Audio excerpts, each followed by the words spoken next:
तो आज हम जानेंगे कि आंवला नवमी 2025 में कब है, इसकी पूजा विधि क्या है और आंवला नवमी क्यों मनाई जाती है। ये सारी जानकारी आज के वीडियो में हम जानेंगे। हर साल एक बार आंवला नवमी की पूजा की जाती है, जिसे अक्षय नवमी भी कहते हैं। कार्तिक के महीने में शुक्ल पक्ष के दौरान आंवला नवमी का पर्व मनाया जाता है। यह व्रत देवउठनी एकादशी से 2 दिन पहले रखा जाता है। अक्षय नवमी का दिन भी अक्षय तृतीया के समान है और अत्यंत ही महत्वपूर्ण माना जाता है। अक्षय तृतीया के दिन ही 4 युगों में से एक त्रेता युग का आरंभ हुआ था। चलिए अब जानते हैं कि वर्ष 2025 में आंवला नवमी किस दिन है।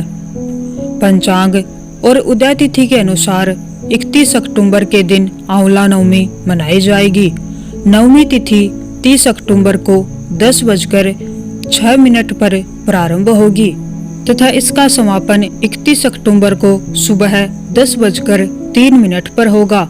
ऐसे में उदय तिथि के अनुसार 31 अक्टूबर के दिन ही आंवला नवमी मनाई जाएगी।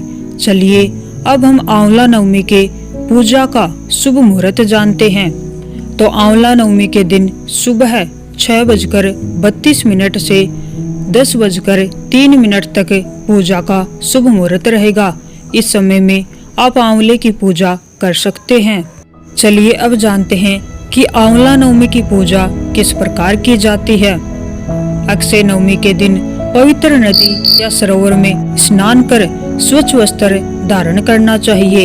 इसके बाद आंवले के वृक्ष के पास जाकर सफाई करें और हल्दी, चावल, कुमकुम या सिंदूर से वृक्ष की पूजा करें। सायंकाल में घी का दीपक जलाकर आंवले के वृक्ष की 7 बार परिक्रमा करें। इसके बाद खीर, पूरी और मिष्ठान का भोग लगाएं। पूजा के बाद प्रसाद बांटें और वृक्ष के नीचे भोजन करना विशेष पुण्यदायक माना गया है। अक्षय नवमी के दिन पितरों के निमित्त अन्न, वस्त्र और कंबल का दान करना चाहिए। यह भी मान्यता है कि इस दिन किए गए पुण्य कर्म का फल अनंत गुना मिलता है।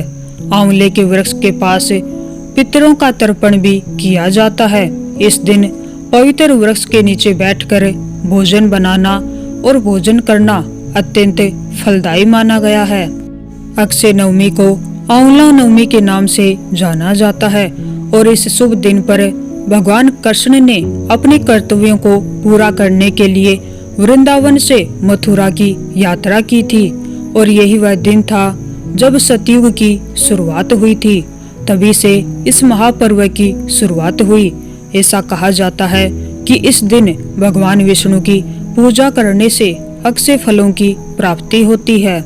इस दिन भगवान विष्णु की पूजा आंवले के वृक्ष के नीचे की जाती है, क्योंकि यह माना जाता है कि आंवले के पेड़ में भगवान विष्णु का वास होता है। इस दिन किए गए किसी भी शुभ कार्य का पुण्य कभी खत्म नहीं होता, इसलिए इसे अक्षय नवमी भी कहते हैं। माना जाता है कि इस दिन व्रत रखने और आंवले के पेड़ की पूजा करने से सभी पापों से मुक्ति मिलती है। आंवला नवमी पर आंवले के पेड़ के नीचे भोजन करने और गरीबों को भोजन कराने से जीवन में सुख और समृद्धि आती है। इस दिन आंवले के वृक्ष की पूजा करने और उसके नीचे भोजन करने से उत्तम स्वास्थ्य की प्राप्ति होती है। आंवले के पेड़ की 108 बार परिक्रमा करने से सभी मनोकामनाएं पूरी होती हैं। इस दिन आंवले के पेड़ की जड़ में सिक्का दबाने से आर्थिक स्थिति सुधरती है और घर में लक्ष्मी का वास होता है। आंवले के पेड़ को घर में लगाना और उसका पूजन करना भी शुभ माना जाता है और इससे माता लक्ष्मी की विशेष कृपा प्राप्त होती है। तो आंवला नवमी से जुड़ी हुई जानकारी अगर आपको अच्छी लगी हो तो वीडियो को लाइक करें और चैनल